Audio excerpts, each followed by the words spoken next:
I'm really excited to be here with all of you and share about open data. So I'm Naomi, and I'm from Montreal. Went to McGill for undergrad, and actually my story with data, my love affair with data. Naomi, you said?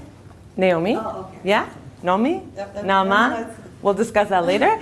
But my love affair with data started in my undergrad. I studied geography and mapping, geographic information systems, and I spent 6 months in Barbados mapping dengue fever, which is like malaria, and rainfall on the island. And I realized the power in data. We identified that, everyone thinks it rains a lot, so mosquitoes can breed, and then you get a lot of dengue. And we realized that actually in the dry season, when people collect water and store it in their houses, you also have a big mosquito problem and also can lead to dengue. And I saw that really data can transform decisions, understanding of how you implement programs and policies and target certain populations. And then fast forward too many years, almost 10 years, I am now founding a startup called Trudat, that little icon, I didn't put a slide, which is a platform for organizations and businesses to share data, but also collaborate on communicating and understanding the data, sharing analytic expertise and content expertise. So basically, I'm a data geek. And usually that's not a conversation starter, it's more like a conversation closer. I use it on airplanes or in bars if I need to end a conversation. But that's changing. Data is gaining a lot of popularity. Big data, evidence-based, everything has to be evidence-based, evidence-driven, data-driven. The measured self.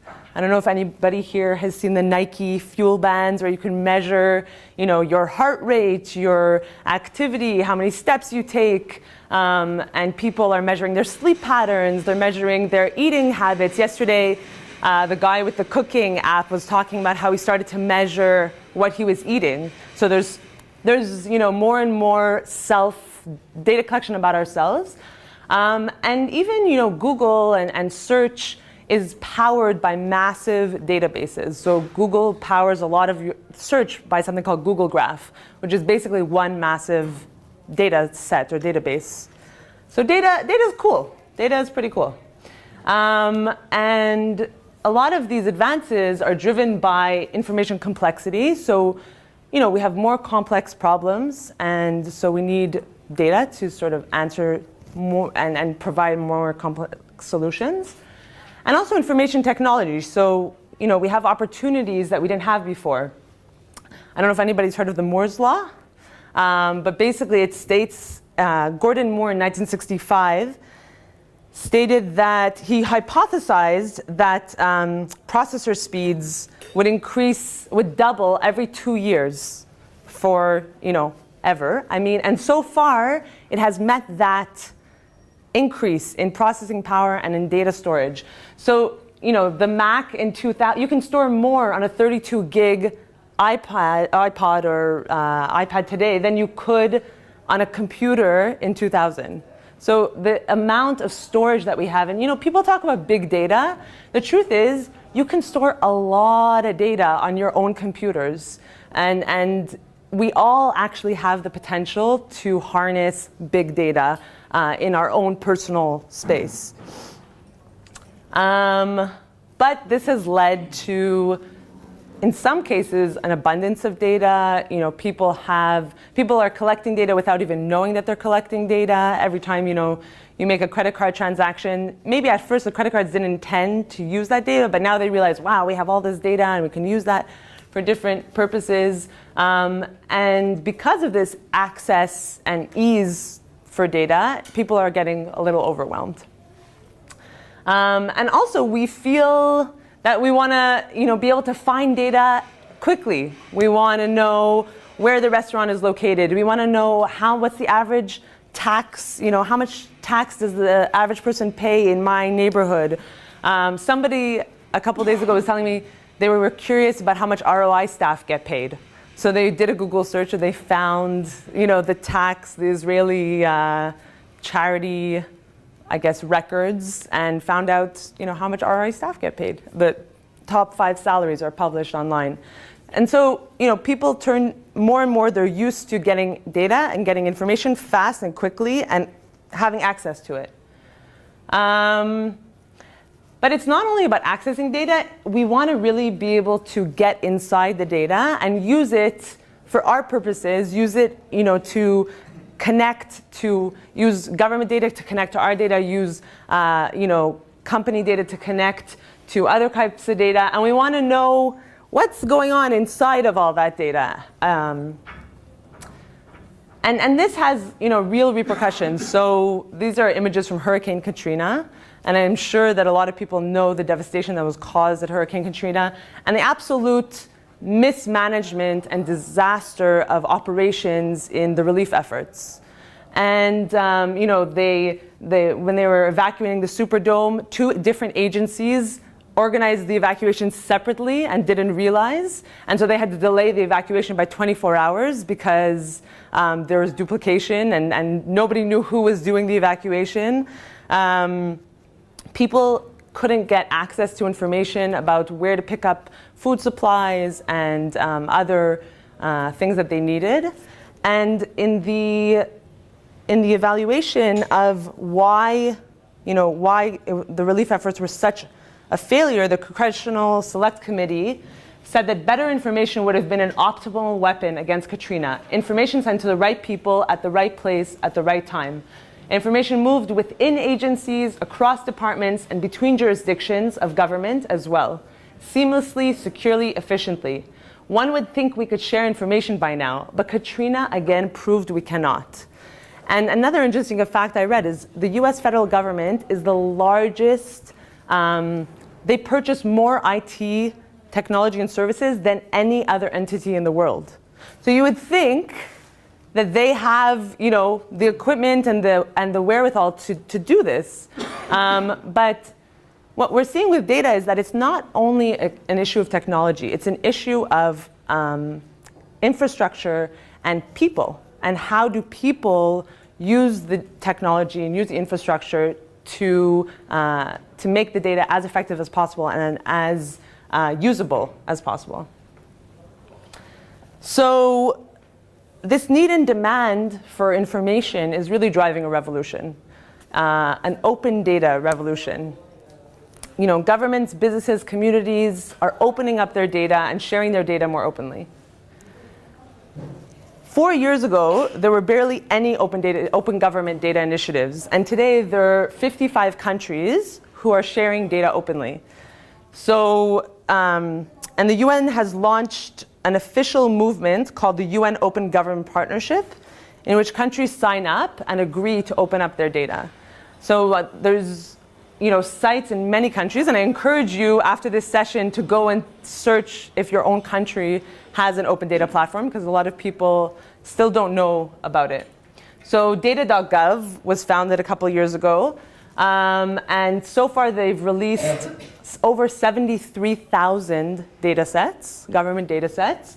And here they talk about the latest data sets they're releasing. So they're releasing refugee arrivals by year. And they're releasing persons obtaining legal permanent residence, persons naturalized. So immigration is a hot topic in the US right now. And you have a wealth of information here. And then they have sites dedicated to public safety, sites dedicated to health. And you can see here they also list that 350 citizen-developed apps have been developed around the data produced through this portal. And 171 agencies within the government. So we often see government as one big box, but it's actually like 500 different organizations operating under an umbrella and they struggle to collaborate as much as you struggle to collaborate with your partners often. So 171 people contributing to one portal is a significant achievement. The UK are definitely the leaders in open data. And because a lot of these initiatives are very new, there's still a lot of communication with the public about what they want, what they're interested in. And you see here suggested data sets. So there's been a lot of open discussions and ways for the community to request data that they need. Companies are also opening up data. Interestingly, in 2011, Nike opened up their data about their supply chain. So all the people who they get products from. And amazingly, Nike sources product from 57,000 companies around the world. Okay, so imagine that supply chain. And many of the people who supply materials are 2 to 3 steps removed from Nike. And so part of the idea of opening up this data set, because they don't always know who's 2 to 3 steps removed, is that the suppliers can add information to the data set and sort of crowdsourcing amongst their suppliers that information to know where the stuff is coming from, partly so that people can hold those suppliers accountable, people in those countries can hold them accountable to certain standards, and also because Nike is looking towards more sustainable ways of sourcing products, and they need more information about what their supply chain really looks like. Intel just started this project called We the Data, for the people, by the people, and it's a data economy project which is intended to think of consumers as participants in the information economy and not just data harvesting. We're not just things that they're like pulling information out of, but we can participate in the process of understanding the data better.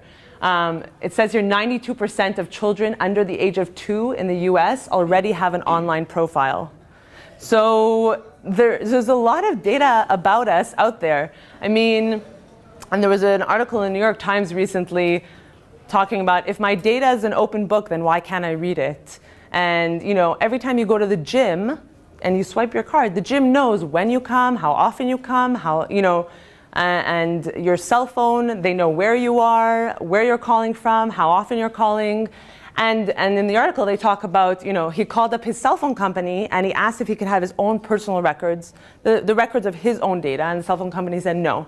And he tried with several cell phone companies, and their policy is that they don't give out even your own personal data.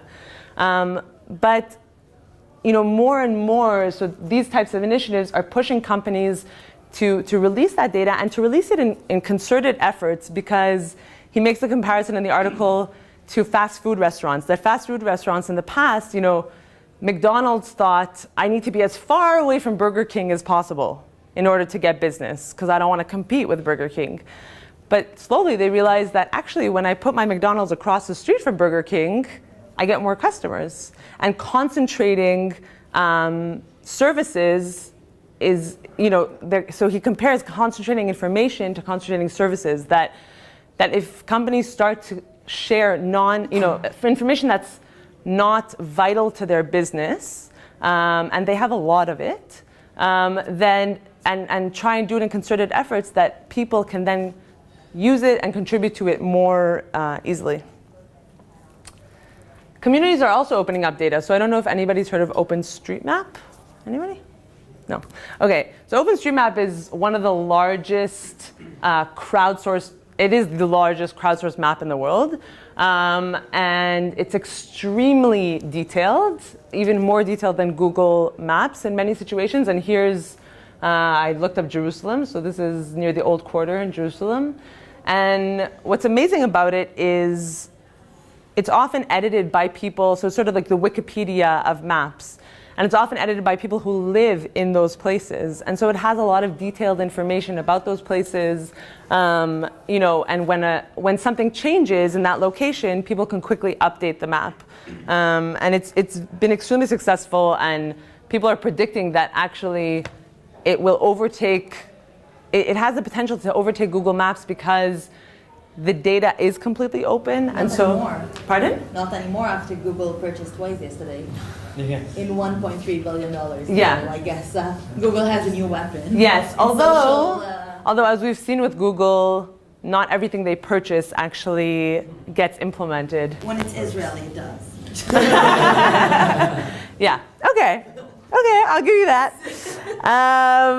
So I encourage you to check out OpenStreetMap. It's a really cool project, and it's completely community driven.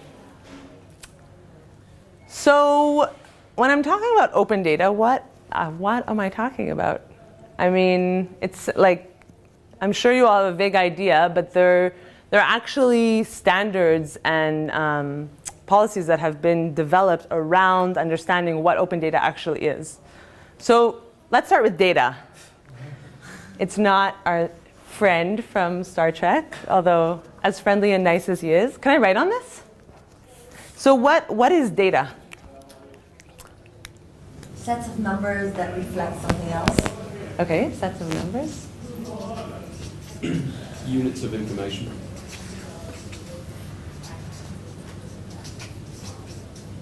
What do you what do you visualize when you think of data? Charts. Excel spreadsheets. Excel spreadsheets. Headache. Headache? Lists? Trends. Trends?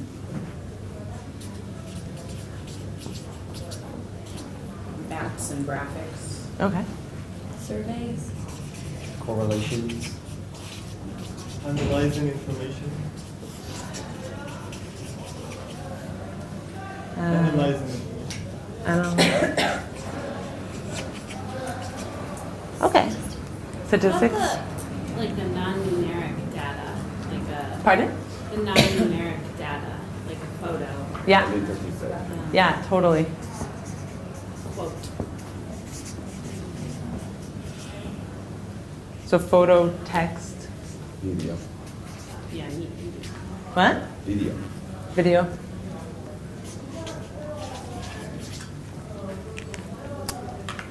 Okay. So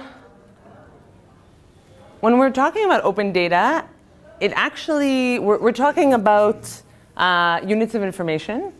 And what we're most often referring to in the open data world is structured data sets. So data sets that appear in rows and columns like an Excel spreadsheet. So we're, data that appears, sometimes, you can log into your bank and your bank will show you certain graphs and statistics about your bank usage. That's data and that's information, but it's powered by some structured data set. And so when we're talking about open data, we're really talking about the data that powers a lot of those tools. But we're also, a structured data set could contain photos, it can contain video, and so it doesn't necessarily have to be purely numeric. It could also have other types of content in the structure. So like Google Images, a lot of, if you looked behind what was in Google Images, there would be the image, and then the title of that image, and then the date that it was posted, and so on. So there'd be columns and rows of information. Open. What are we talking about when we're talking about open? And how is open different from public?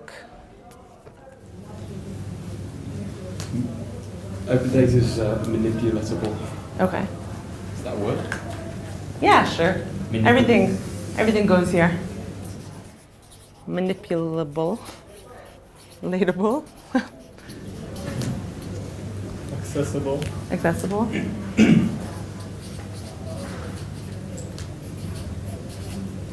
Dynamic. Dynamic. Raw. Raw. Raw. Like that It word. doesn't have ownership. No ownership.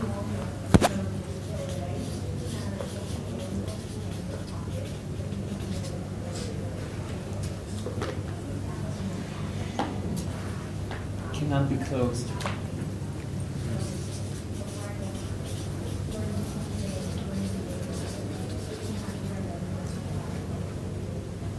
Yes. Okay. So the Open Knowledge Foundation actually came up with a definition and with other people. And you can find it on opendefinition.org. And the definition is open data is data that can be freely used, reused, and redistributed by anyone, subject only at most to the requirement to attribute and share alike. So I'm just going to break that down a little bit. So there's sort of, in that definition, there's 3 core requirements for openness. The first is availability and access. So it must be available as whole, or as whole as it can be, accounting for confidentiality. So obviously we're not putting a lot of people think, get scared when they hear about opening up data, about privacy and confidentiality issues. Obviously we need to protect people's information, but as whole as possible. It needs to be available free or for a reasonable cost, preferably by download over the internet. So you don't want to have to send, the agency, a lot of agencies have these like access to information acts where you can send information and then 5 months later they'll send you some data, or they'll send you some PDF that is useless to you because you have to like copy all the numbers from the PDF. So that's not good. We don't like that. We would like to just go onto the internet and download the data ourselves. And it needs to be available in a convenient and modifiable format.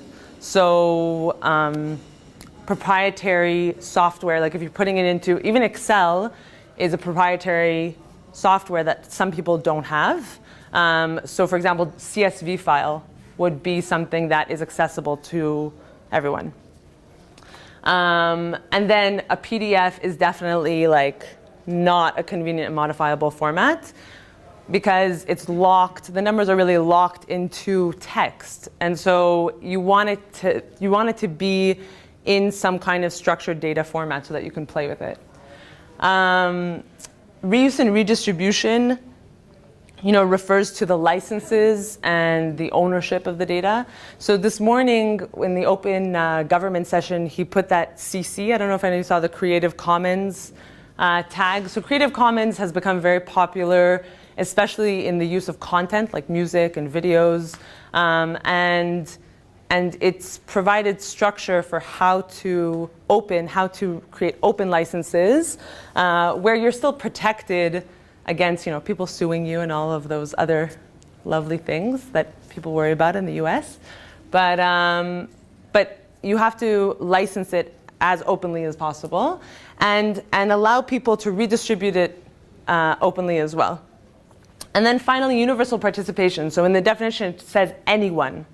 And we all work in pretty noble sectors for the most part. Some of us, I would guess if I had to look at the data that the majority of ROIers work in causes where they're related to making a difference. But if we're going to share our data openly, we can't only share it with allies. We might be sharing it with enemies or with corporations who are working against our cause. Like I worked in the New York City Department of Health and we were working on soda initiatives or initiatives against soda consumption. And it was, this constant battle against the big bad Coke and Pepsi and, all the soft drink corporations. But if we decide to share our data openly and Coke goes and grabs it, we can't do anything about that. It has to be universally accessible to anyone who wants to use it.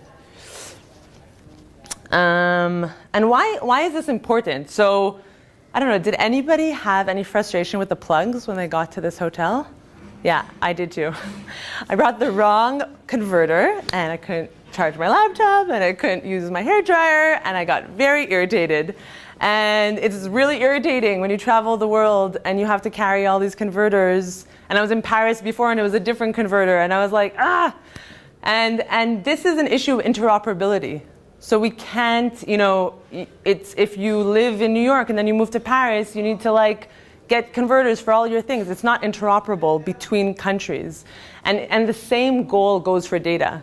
So all of these open standards are really aiming towards interoperability. The Gates Foundation recently put out a grand challenge for interoperability of social good data because there's a lot of great data out there, but it's difficult to share when they're all in different formats and they all have different licenses. You need to consult with lawyers before you can actually merge them to make sure you're not breaking any rules. So the large goal is interoperability. So what data are we talking about when we're talking about open data? What types of data? So I apologize because all of these are Canadian references, but I'll explain them, and hopefully you'll learn something about Canada. So some examples are cultural data, like hockey statistics. So this is our favorite hockey team, the Canadians. And there's tons of stats on hockey teams, and it could easily be shared in an open format. There's financial data, so budget data that governments have. That's Quebec flag. Weather data, so air pollution. Most cities measure air pollution in the city at different points, and they measure it actually pretty regularly during the day. So there's huge stores of air pollution data in most cities. And transportation data, so Bixi is our public bike system, and it's actually like this girl in Montreal created this super cool project where she took the data and she measured at different times of day how many bikes are in the station. So something that people get frustrated with is that they get to the station and there aren't any bikes left, or they come to bring their bike to the station and the station's full.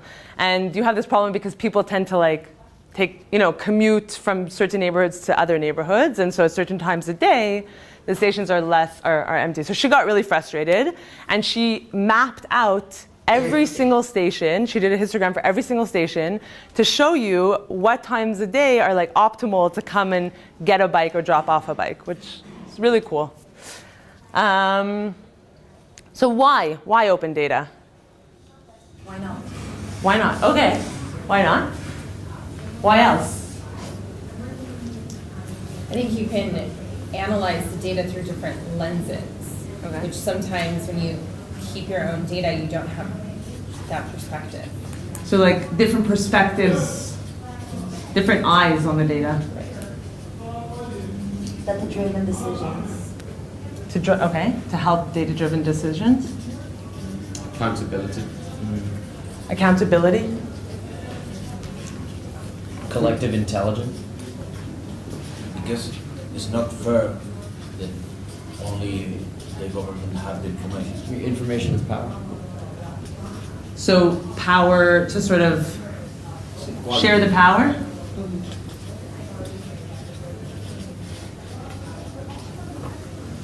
Resource optimization. Yeah. I'm not sure about other countries, but the UK, led by the Prime Minister, is expecting if we release data into an open data realm, it's going to drive a whole industry of data crunchers, and it's worth potentially to the economy millions and millions of pounds and hundreds of thousands of jobs.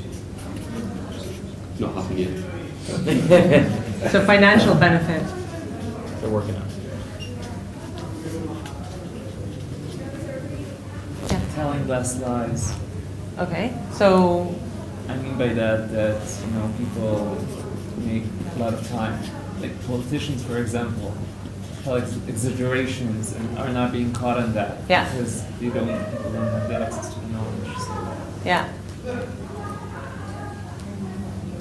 Okay, so these are all awesome answers and exactly why open data is important. So three of the main reasons that people give for open data is transparency, social and commercial value, and engagement.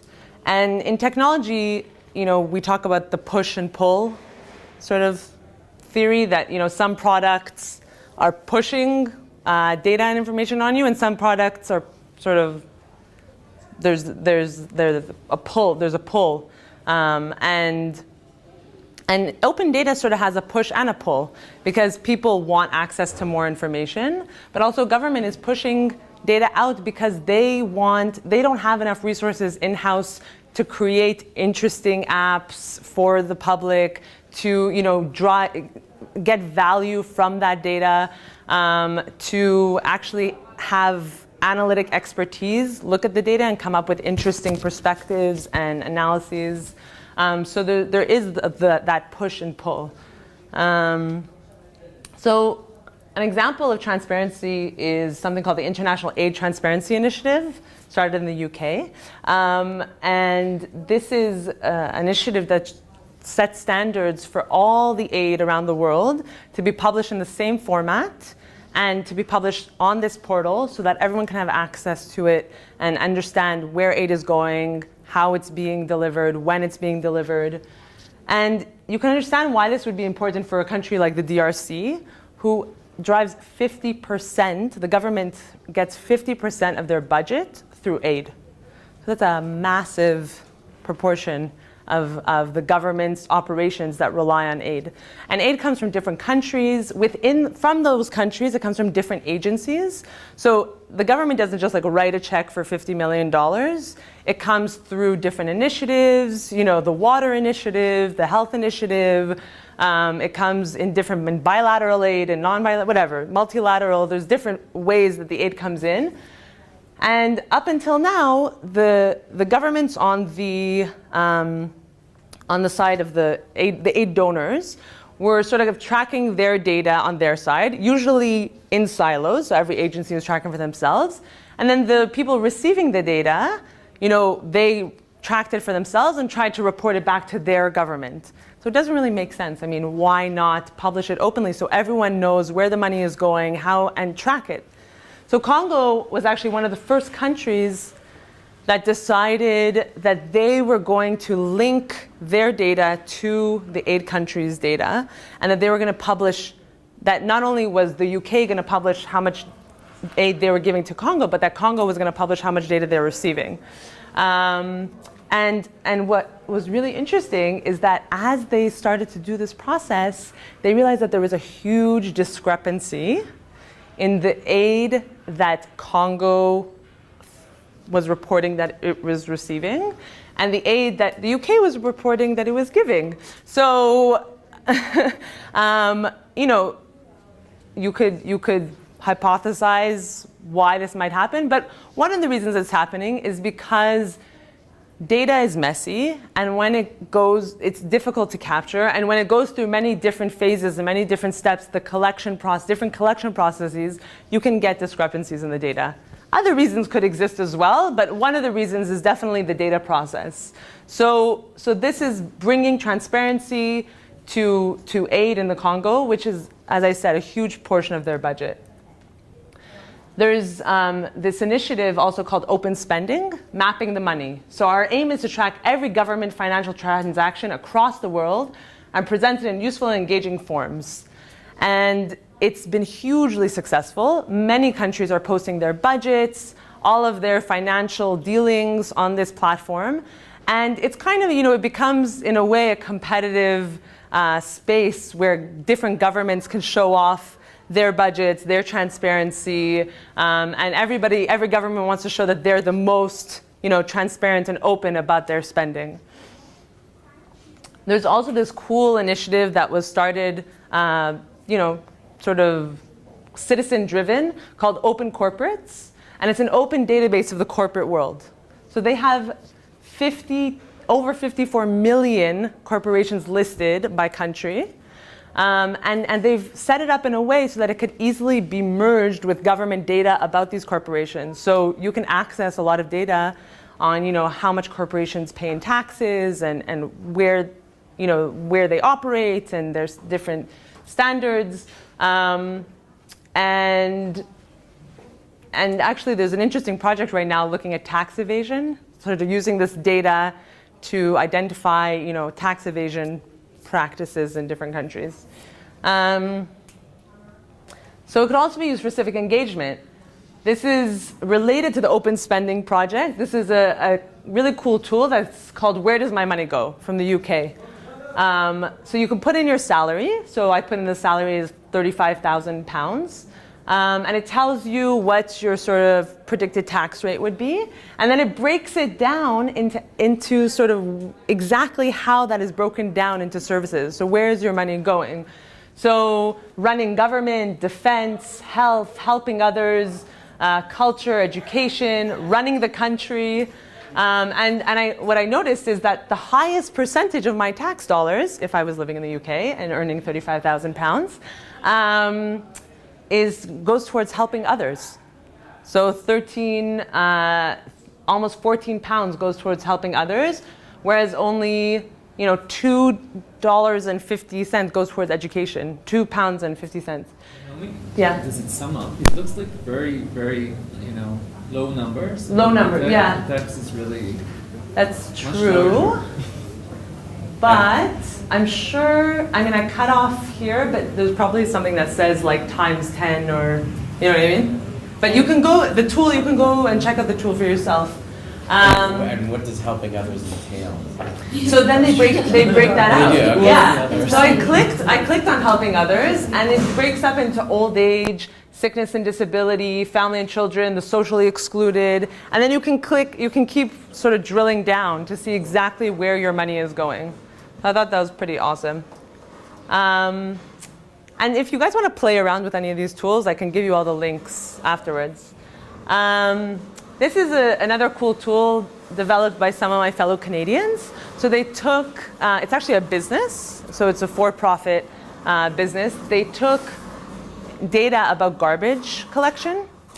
So a lot of people, I don't know in your country, but in Montreal, they can't figure out when to put their garbage out. It's just like, people forget, people get confused. Sometimes the garbage days change. And so it seems to be this recurring problem. When do I actually put my garbage out?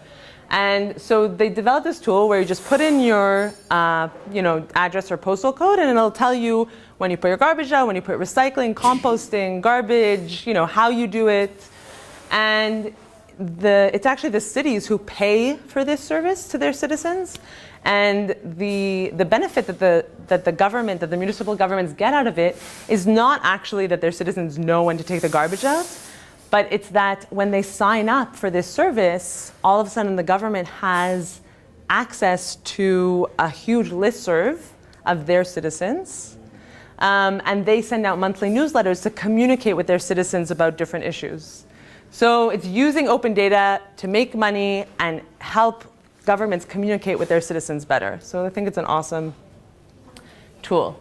And then also, this is an example of bringing social and commercial value. Another example is, this is another friend of mine in Canada who started this thing called, a company called Aja, and it's a fund tracker. So he takes, the government publishes what donations were given to different nonprofits, who gave the donations, how much, when. So all that information is public, is made open.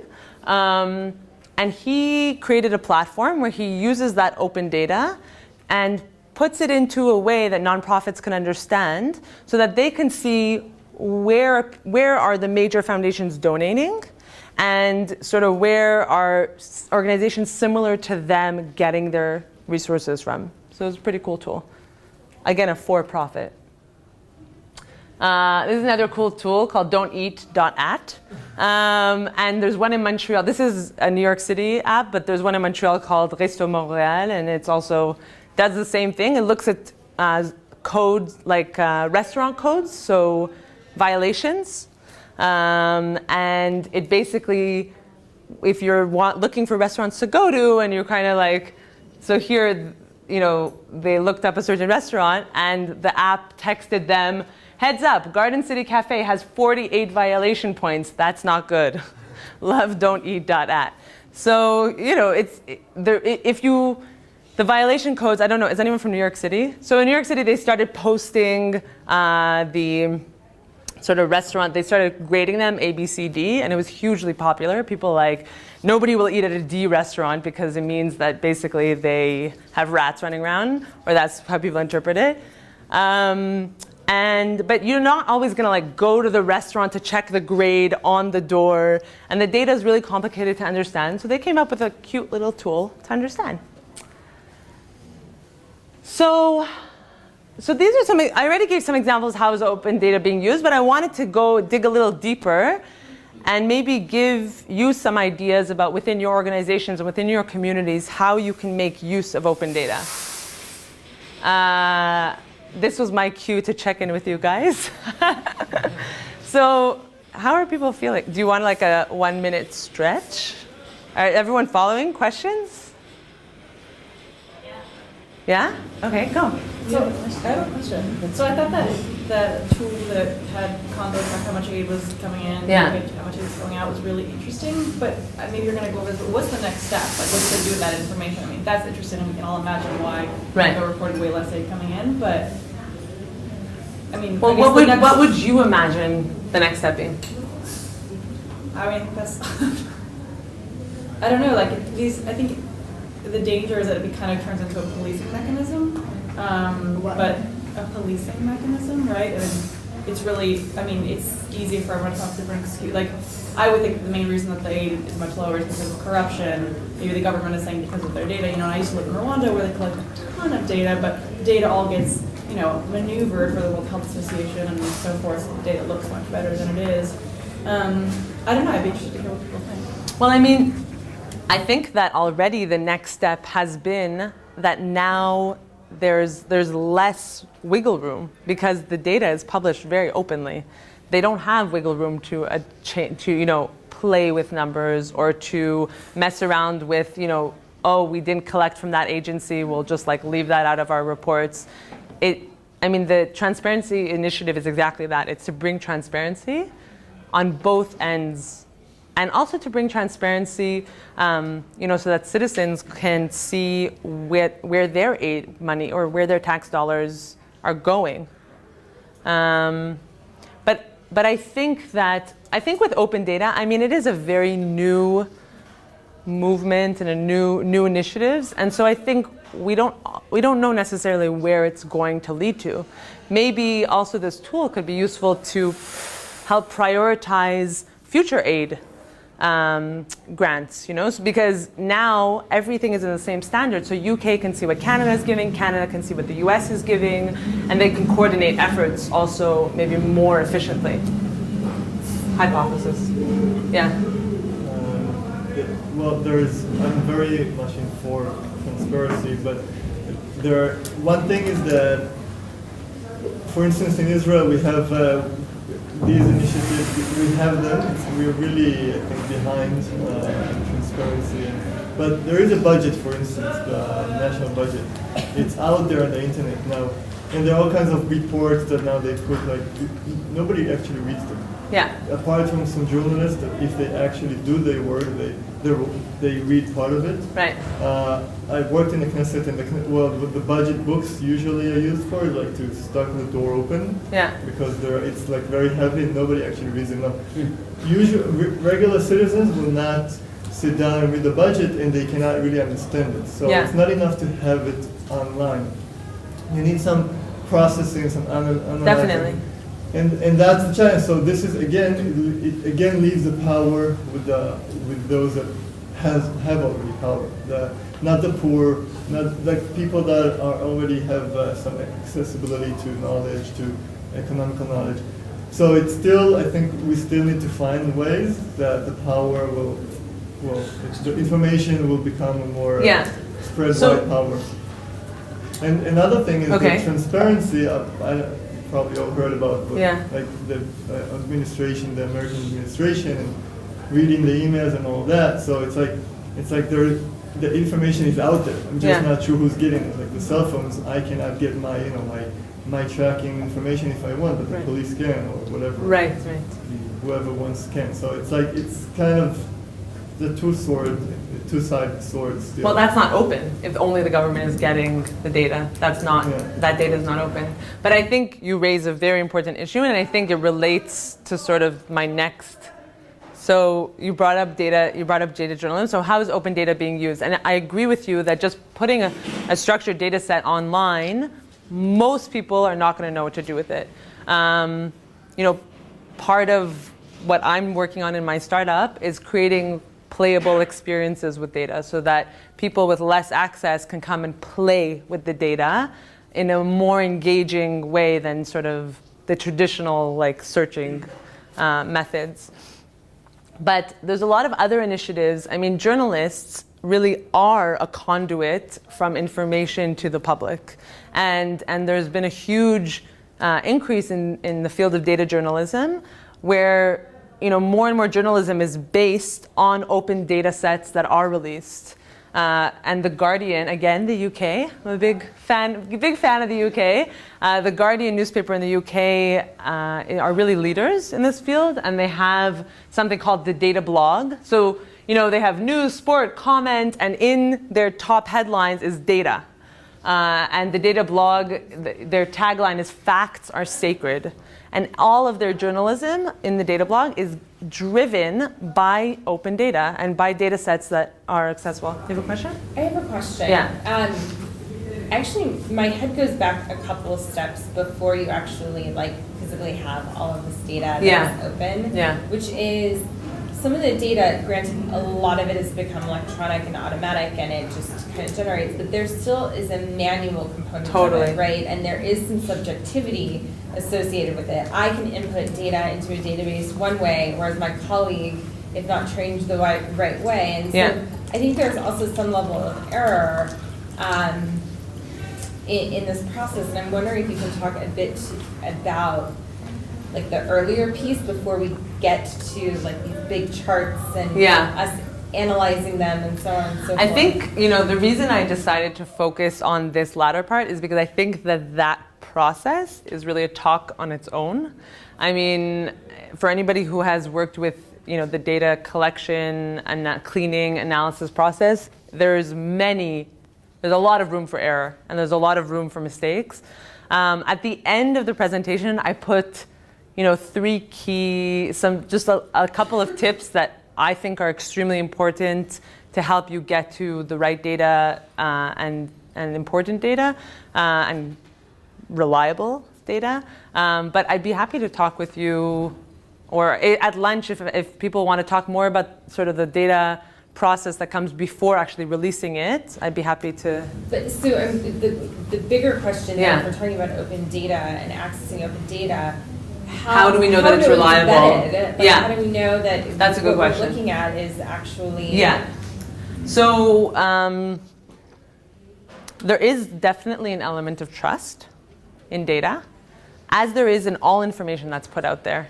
I mean, we saw it with pictures, we've seen it with pictures with military, where people Photoshop certain military, or they zoom in, zoom out of the picture to show you a certain perspective, right? So any information that we consume, we put trust that the people who are putting that information out there are putting the truth in that information. Or we trust that, or we understand that there's inherent bias in everything, and we can get it from multiple sources. And that's the second point. The second point is there is always going to be bias in data, either in the collection process or in the process of putting it together.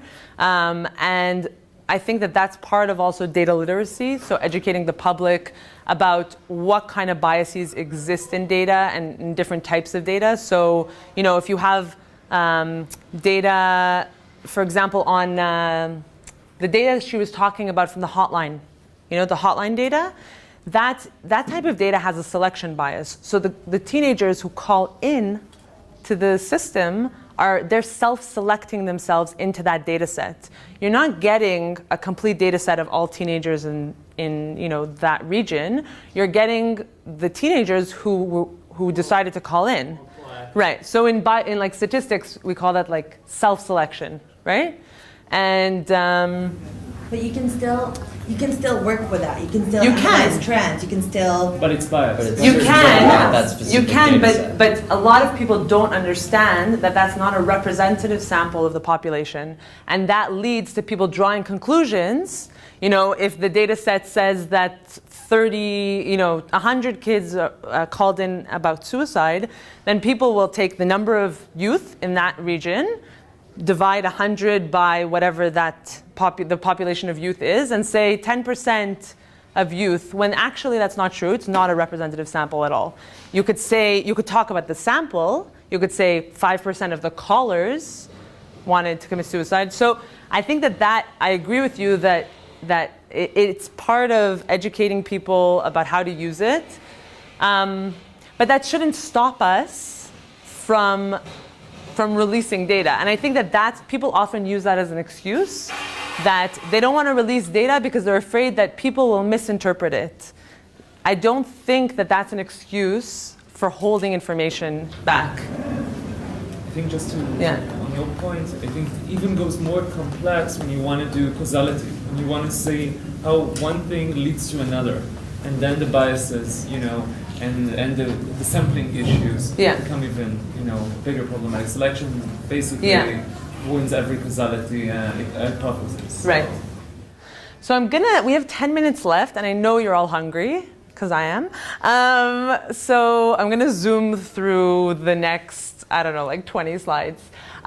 So here's some ways in which open data is being used, and I really focus on ways that are engaging people who are less data savvy or less, data familiar.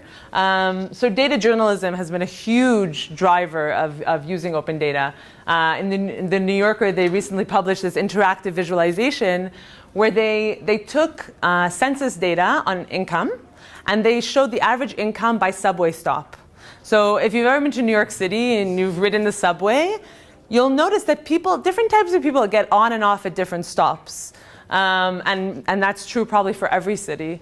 And people loved this interact. It's super simple. The information is very simple information, but the way that they displayed it, I used to ride the 2 train. I used to live in Brooklyn and work in the Bronx. So I lived here, and I traveled through all these rich, the rich places down to the poorest places in New York City. And, the Lancy Street, Essex Street, where all the young hipsters go and hang out and they think it's so cool. The average income there is $29,500.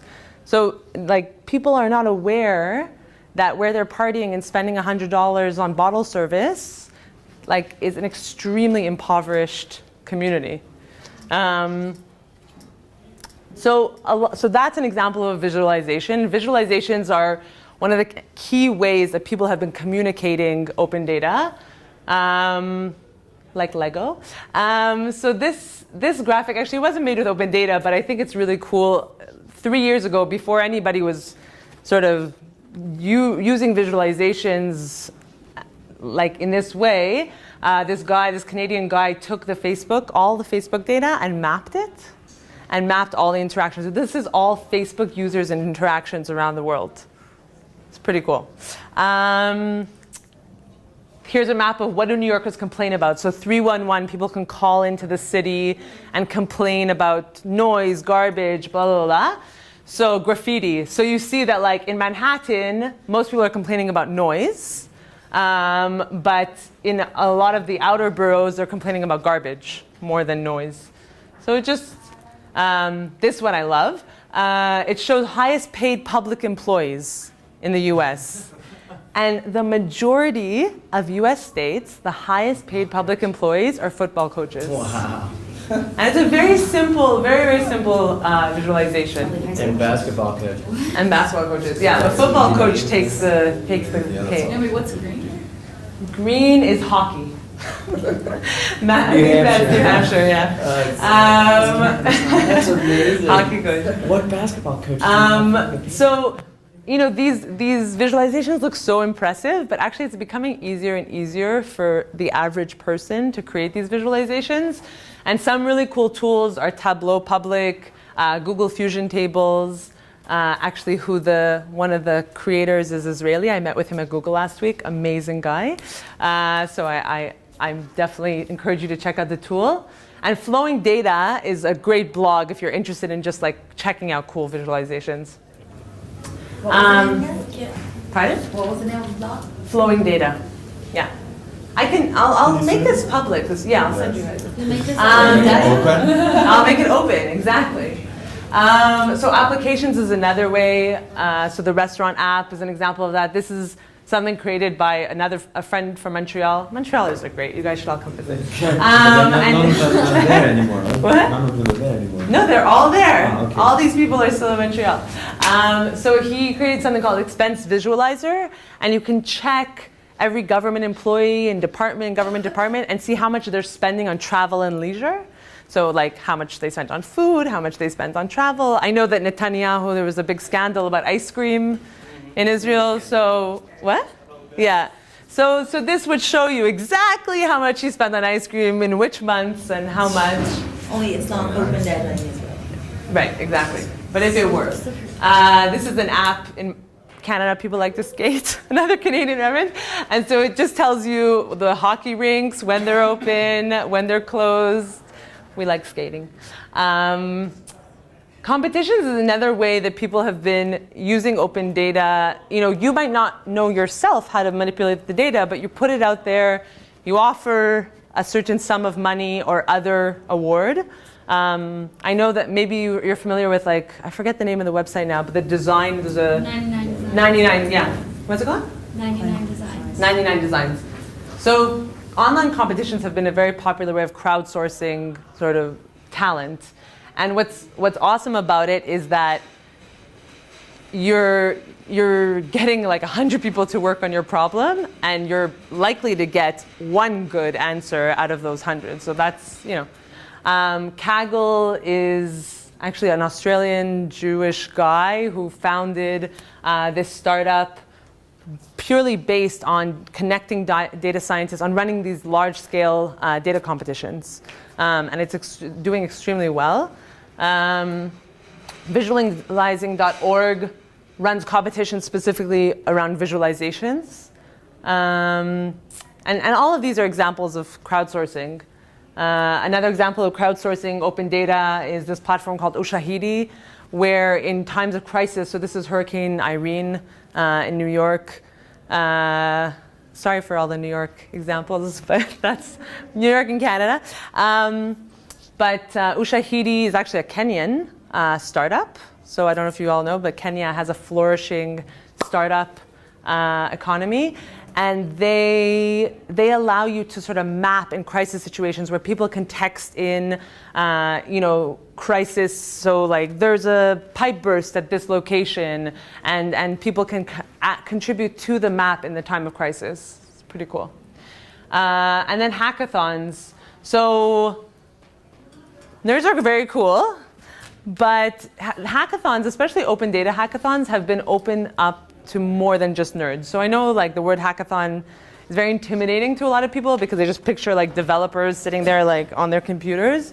But hackathons has really gone beyond that. I met a girl from New York who, she does story, her organization is called Story Code, and they get together to hack stories. So they build, they get together to build stories together. And it's been used a lot in the open data world to bring together people from different backgrounds, government officials, community organizations, and the data geeks to communicate more about how to use the data effectively. On June 1st and 2nd in the US, there was something called the National Day of Civic Hacking. And it says here, bring together citizens, software developers, entrepreneurs across the nation to collaboratively create, build, and invent using publicly released data. So, okay, I'm going to skip this. But it was a really cool event in Ottawa where they got people to imagine what are their questions, what do they want to see in their community, and then they brought public officials to talk to citizens and entrepreneurs and other people about, okay, what data exists to help answer these pressing issues that are important to you. Another organization that I really love is called DataKind, and their tagline is using data in the service of humanity. And they're all about connecting data experts to social organizations working on social issues and help them really extract use of their data. So there's actually a huge, I would say, data volunteerism movement of people with the technical skills and know-how who want to help organizations who can't, use their data effectively. It feels good to be a gangsta. So definitely join the nerd force, join the data geek force because you'll enjoy it. And I'm just going to end. This is my mom, dressed up as a tree. She's a city councilor in Montreal, and she's she's an environmental activist and just in general social justice advocate. And I've learned a lot from her and from my family. My dad's also a very strong community leader. And so I was inspired by Nancy, how she ended talking about what she learned from her grandfather. And I feel a lot of what I do, whether it's in life or with data, is inspired by lessons I learned from my parents and grandparents. So three lessons that my mom taught that I'm going to relate to data. So the first one is leave a place better than you found it. So open data is all about adding knowledge to that data set.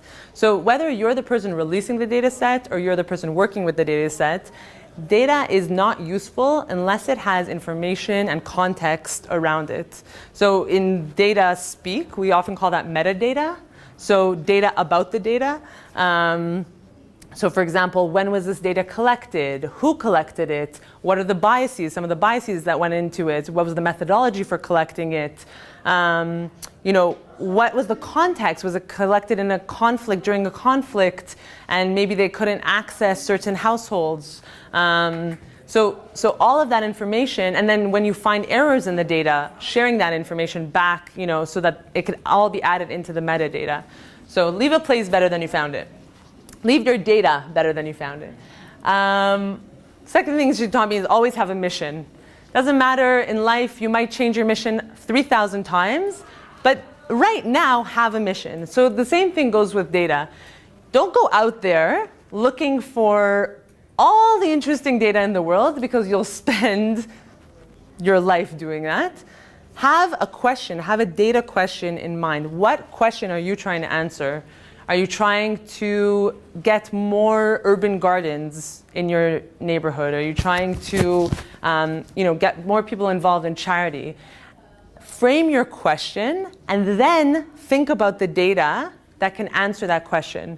Because I think that with the tools right now, we have a tendency to just go out and collect as much data as possible.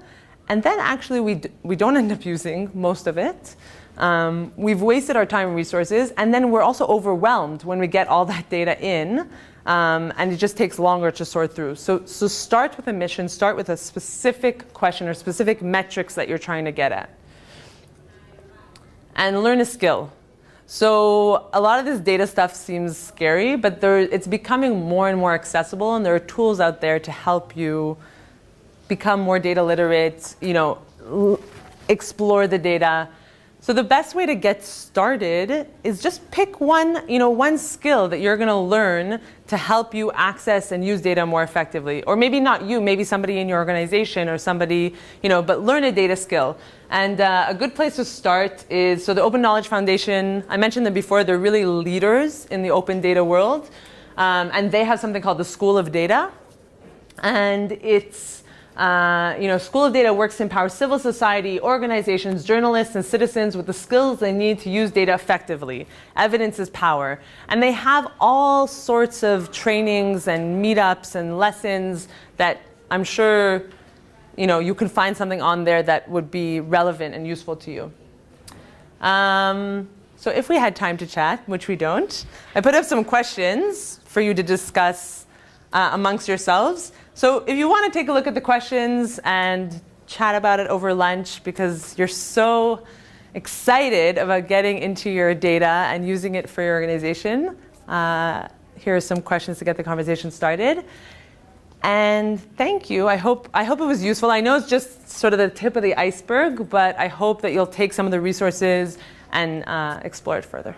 So thanks.